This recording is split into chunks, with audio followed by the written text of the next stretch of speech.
লইট্টা মাছগুলোকে সামান্য একটু নুন জল দিয়ে ভাপিয়ে নেব। ভাপানো লইট্টা মাছগুলো থেকে কাঁটাগুলো আমি বার করে নেব। পেঁয়াজগুলো লাল লাল করে ভেজে নিলাম। আদা বাটা, লঙ্কা বাটা আর রসুন বাটা দিয়ে দিলাম। হলুদ, নুন, ধনে, জিরে, লঙ্কা একটু জলে গুলে দিয়ে দেবো।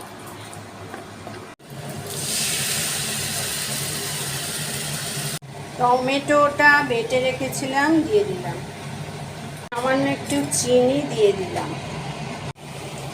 লইট্টা মাছটা এবার দিয়ে দেবো। লইট্টা মাছটাকে মশলার সঙ্গে ভালো করে মাখিয়ে নিয়েছি। এবার ঝুড়ো ঝুড়ো করে নেব।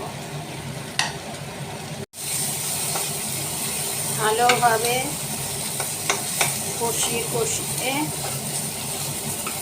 এটাকে ঝুড়ো ঝুড়ো করে নিতে হবে। শুকনো শুকনো করে ফেলেছি লইট্টা মাছটা। লইট্টা মাছটা আমার এরম হয়েছে, শুকনো শুকনো, এক ফোঁটা জলীয় ভাব নেই।